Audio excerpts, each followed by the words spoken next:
A startup just hired a $500,000 CTO for about $8,000 a month. How? Let me show you the model that's completely changing how companies across the world having access to world-class leadership. Here's what's broken. Startups can't afford experienced C-suite executives. Corporates take 6 to 12 months to bring the right leader, and VCs watch their portfolio companies fail because of leadership gaps. Meanwhile, brilliant executives are stuck in single companies, watching their expertise go underutilized. But what if I told you there is a $1 billion economy that's solving all these problems simultaneously, where companies get Fortune 500 leadership at startup prices, where executives build portfolio careers across multiple companies, and where investors de-risk their entire portfolios? Welcome to the fractional economy. I'm Hari, and I've been a seasoned executive for 16 years. And for the last 8 years, I've been an entrepreneur and a fractional CTO and CPO.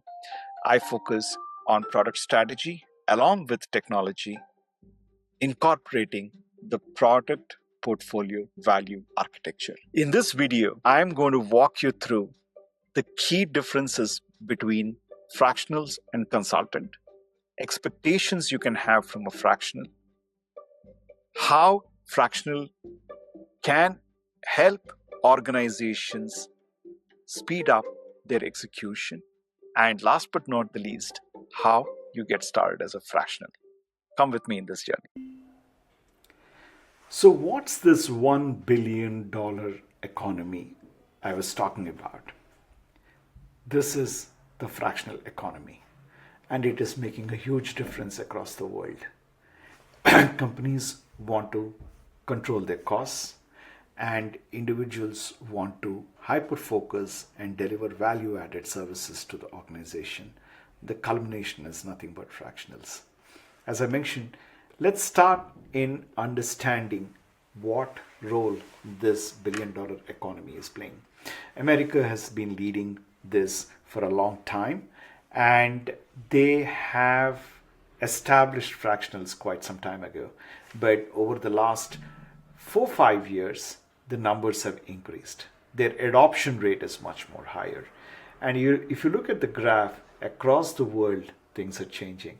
Even in India, fractionals are being more adopted, and the number of people who are also wanting to become fractionals is increasing.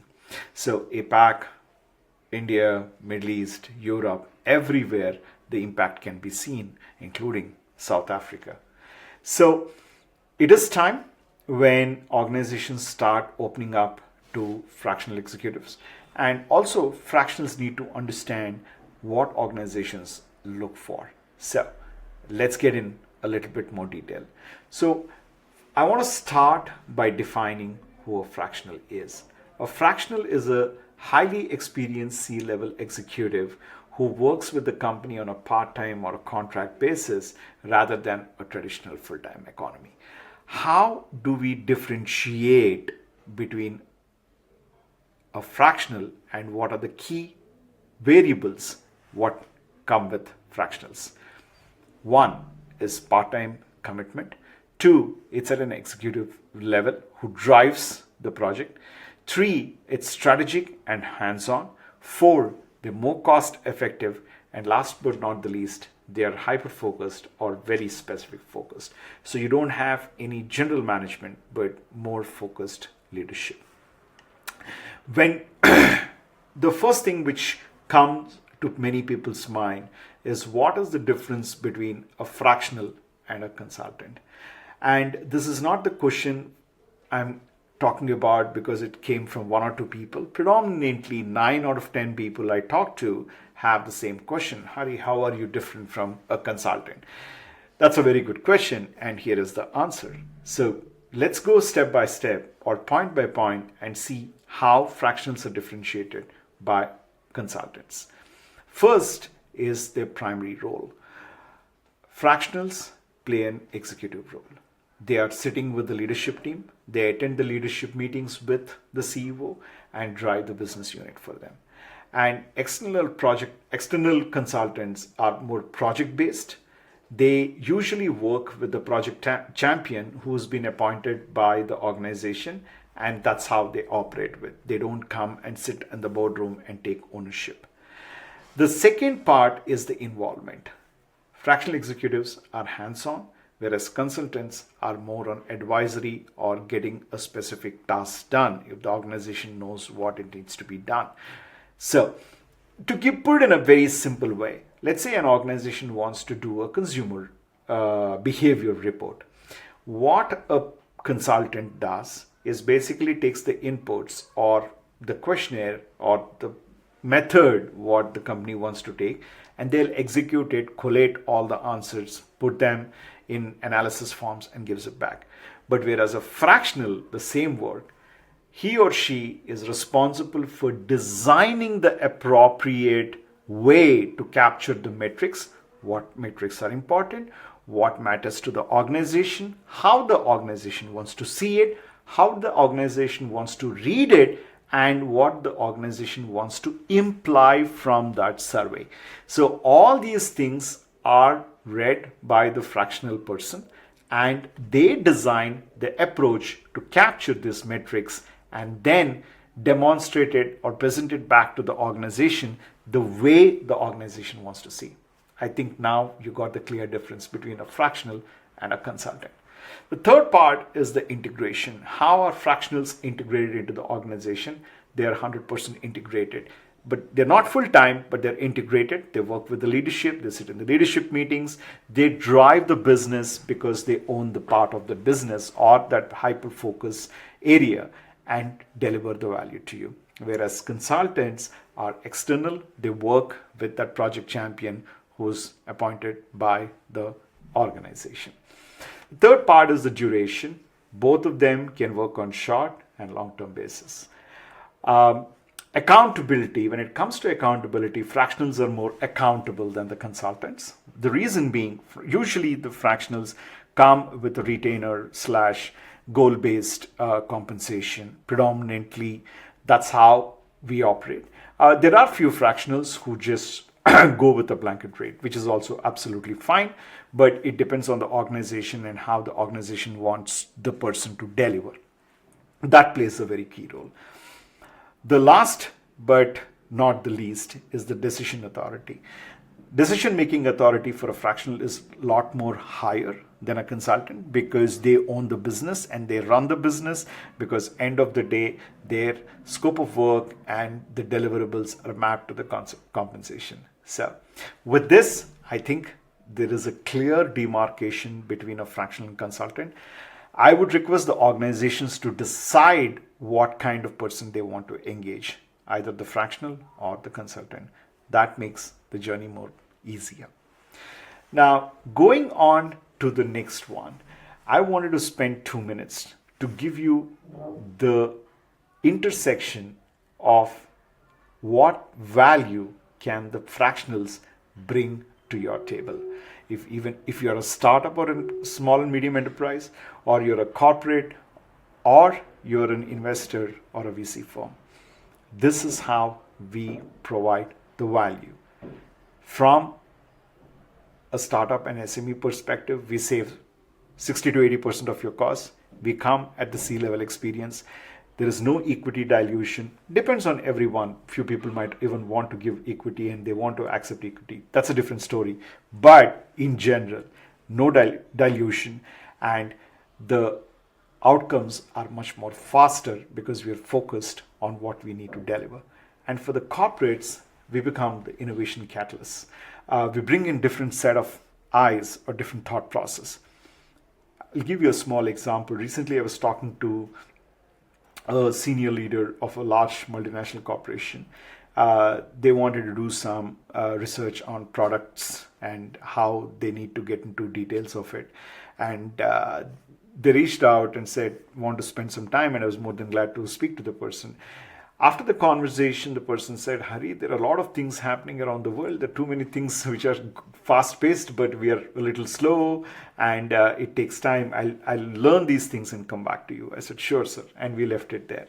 So that demonstrates that it is a little bit caught up in the mesh of organizational hierarchies and things like that, where the world is running at a different pace altogether. But that does not mean they will not get there. They can reach faster. But when you have fractionals, it becomes more easier. And for the investors, having fractionals in your portfolio is much more easier because they come at the C-level experience, so 20 plus years experience, and they understand how organizations think, and they understand how products are built and sold. So you get that big advantage. You deploy them to your portfolio of companies or encourage your portfolio companies to bring fractionals on board so that you can de-risk your investments.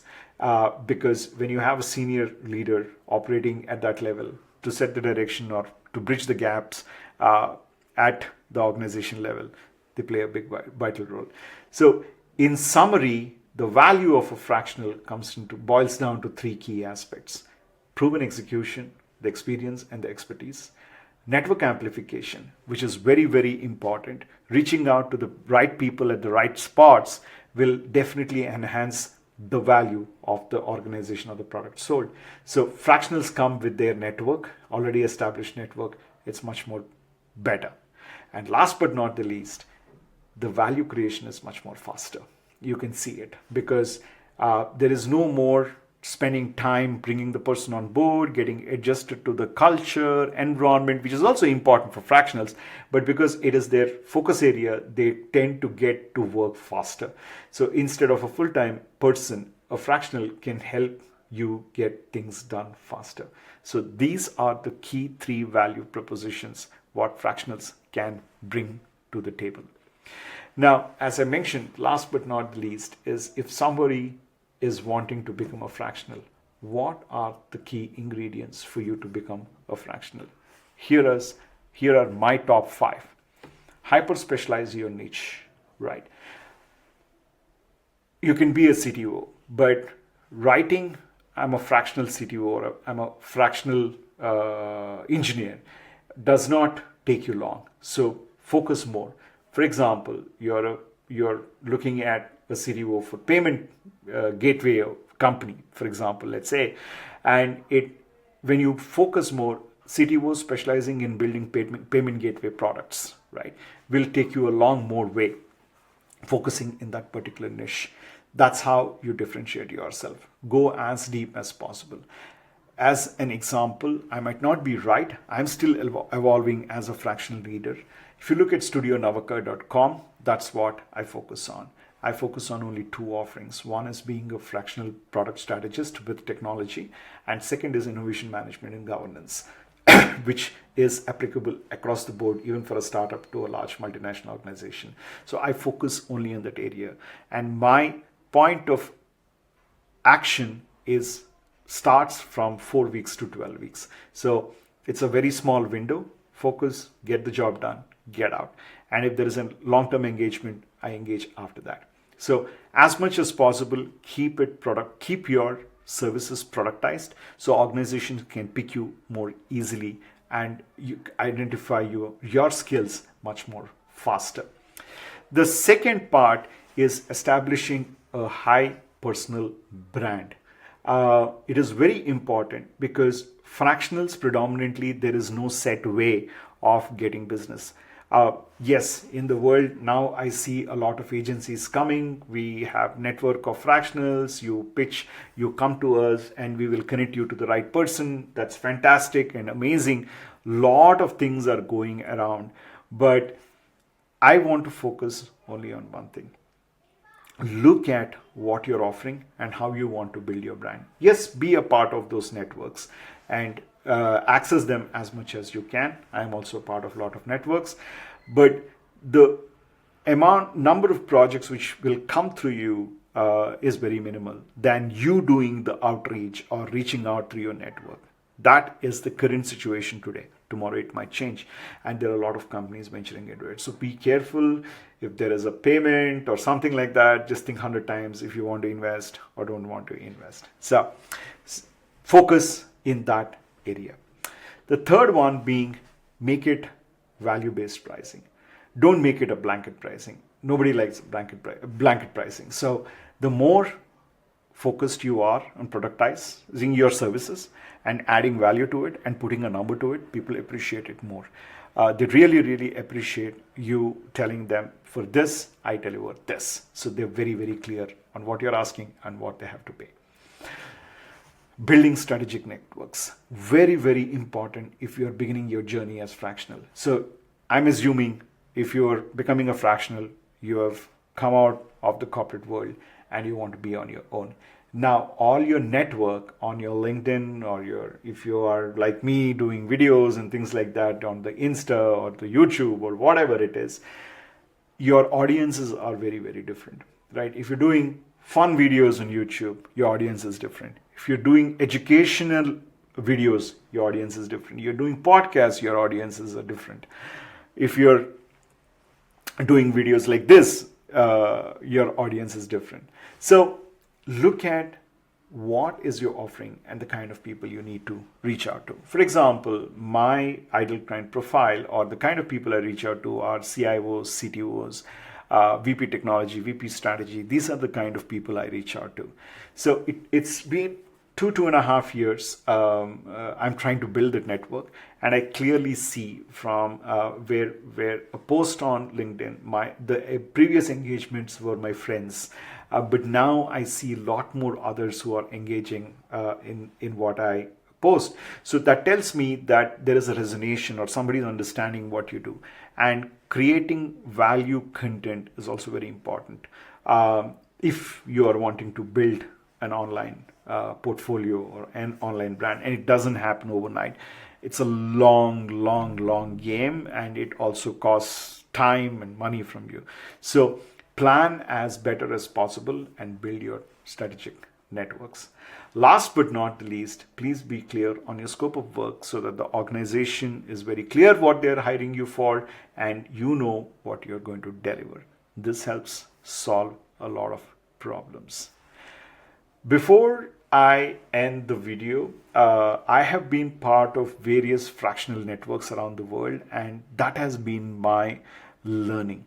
Learning from 10,000 people is always better than sitting in a classroom and hearing to one person share their experiences. So this is my style of learning. So I network through online groups for fractionals, and I have learned a lot over the last 2 years. I've also found gaps in other networks. So in that effort, I'm slowly starting to build a small focused community of fractional executives in India. The two requirements are, one is 20 plus years, plus you should have a fractional, whatever your specialization in your LinkedIn profile. So if you are interested, please fill the form in the description of this video, and I will send you an invite, and you can come and join us. We do a monthly meet, and where we network, we talk about various aspects, share knowledge, experiences, things like that, which can help us perform much better. All right. Hope this video was meaningful and useful for you. If you are an organization, if you're an investor, whoever, and I hope you consider hiring fractionals going forward. And if you are new to getting started as a fractional, I hope this gives you a head start. If you have more comments, if you want more content on anything related to fractionals, please don't hesitate to leave a comment on the video, or my calendar link is available publicly. Please do go ahead and set up some time with me, and we can have a conversation. Thank you.